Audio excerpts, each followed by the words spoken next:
O Ibovespa bateu a marca inédita de 182 mil pontos nessa manhã. Dados do IPCA 15 que vieram abaixo do esperado, o apetite do estrangeiro pelos países por aqui, fizeram com que o índice renovasse a máxima intradia de novo. Mas a expectativa é de que a valorização seja ainda maior, pelo menos até o fim de janeiro, portanto, nos próximos dias. E quem tem os detalhes para a gente sobre essa expectativa toda em cima do Ibovespa é a Maria Regina Silva, editora da Broadcast, que vem conversar com a gente. Boa tarde para você, Maria. Olá, Muriel, muito boa tarde. Boa tarde também a você que nos acompanha. Olha, o Ibovespa, depois de uma pausa ontem, vindo aí de sucessivos recordes, ontem fechou ali próximo da estabilidade com viés de baixa, hoje iniciou em sutil alta na faixa dos 178 mil pontos, tocou pela primeira vez o nível de 183 mil pontos, ou seja, um saldo de mais de 4 mil pontos em relação à abertura até agora há pouco na faixa dos 183 mil pontos, avançando cerca de 13% só em janeiro, Muriel. E o que tem estimulado é o apetite dos investidores estrangeiros. E o pretexto, citado hoje, utilizado hoje por investidores, é o IPCA 15, o pretexto de hoje, o IPCA 15 de janeiro. Como você já destacou, o IPCA 15 ele desacelerou para 0,20%, depois de uma alta de 0,25% em dezembro, fechando ali, acumulando em 12 meses, 4,5%, exatamente no teto da meta. Bom, a leitura, Muriel, que se fez desse IPCA 15 é de que o indicador um pouco abaixo do esperado, ele pode fazer com que o Banco Central logo comece a cortar a taxa básica de juros, a Selic. Bom, para a reunião de amanhã, para a decisão de amanhã, é esperada a manutenção da Selic em 15% ao ano. A expectativa é de que, para março, o Banco Central corte a Selic e alguns até esperam um corte já mais forte. Em vez de um corte de 0,25 ponto percentual, o Banco Central já começaria cortando em meio ponto percentual. Então, essa é a avaliação de especialistas ao avaliar esse IPCA 15, que acaba estimulando um pouco mais o Ibovespa, no sentido de que, olha, com Selic começando a cair, os custos das empresas tendem a diminuir. Então, acaba-se tendo maior atrativo para a Bolsa Brasileira.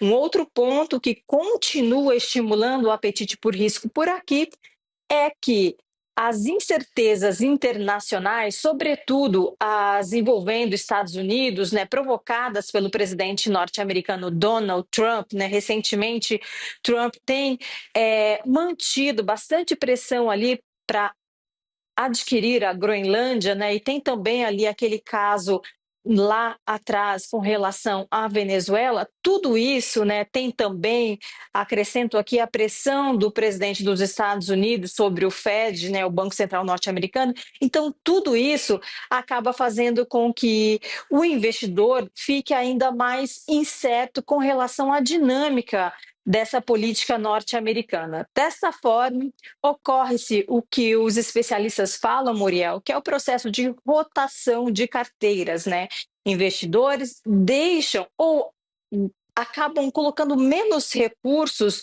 nos mercados norte-americanos e direcionam esses recursos que, em tese, iriam para aquele mercado, para mercados tidos como favoritos, como Brasil, que tem, neste momento, segundo a avaliação dos especialistas, uma economia ainda que tem credibilidade. A gente vê a economia ainda crescendo a despeito desse sinal aí, como eu disse, do IPCA 15 desacelerando, Então, tem uma economia ainda que cresce, uma inflação que deve fechar abaixo do teto da meta, então tudo isso acaba estimulando o apetite por risco. Bom, os especialistas dizem que nessa dinâmica, nessa tendência de nova rodada de alta do Ibovespa, não se descarta uma revisão para cima de departamentos econômicos, de assets, para o Ibovespa. Recentemente, o Morgan Stanley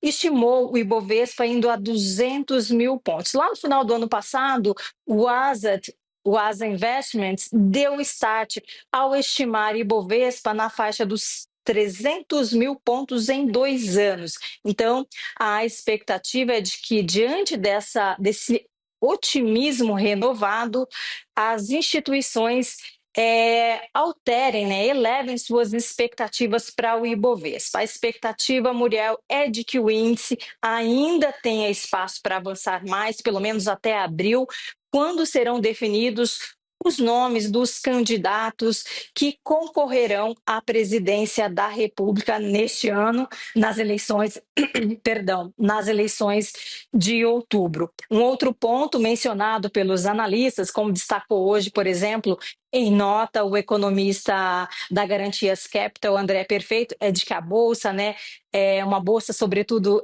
de commodities, como o mercado fala, né, a bolsa está barata. Então, tem espaço para avançar mais, dado que o Ibovespa é considerado barato. Então, os especialistas tendem a aproveitar, né, a colocar, né, continuar colocando recursos aqui na Bolsa Brasileira, dado também este quadro de incerteza geopolítica lá nos Estados Unidos, como você até disse agora há pouco, né, tem o temor aí de uma paralisação no próximo dia 31 da máquina pública norte-americana, Muriel.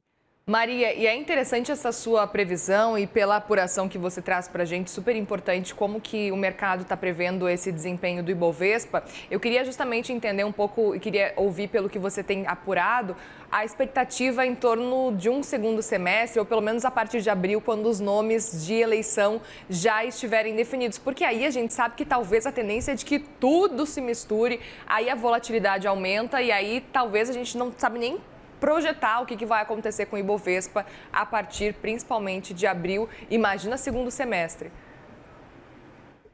Isso, Muriel. Olha, a percepção é de que se por um acaso houver um candidato comprometido, né, seja independentemente do partido, se houver um candidato comprometido com o ajuste fiscal, né, como se diz, com a arrumação das contas públicas no Brasil, e esse candidato for bem nas pesquisas, né, nas prévias, nas pesquisas eleitorais, o entendimento é de que haverá espaço para novos recordes do Ibovespa. Ao contrário, os especialistas avaliam que o cenário é como se diz, de debandada, talvez não debandada, Muriel, mas talvez uma saída ali dos investidores, principalmente internacionais, da Bolsa Brasileira, até que se tenha uma definição, né, desse candidato que eventualmente venha a se destacar nas pesquisas com relação à sua política, principalmente ligada ao fiscal. Então, tem uma preocupação muito grande dos investidores, dos departamentos econômicos com relação a ajuste fiscal. Se o candidato que for melhor colocado tiver melhor chance, melhores condições de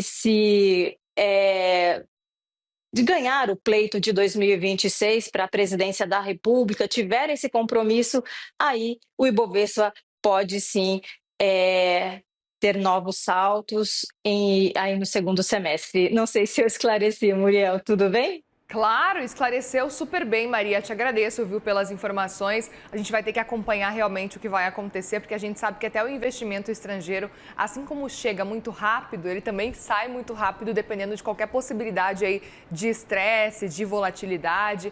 Vamos ficar muito atentas, juntas, atualizando esse cenário. Obrigada e bom trabalho para vocês por aí.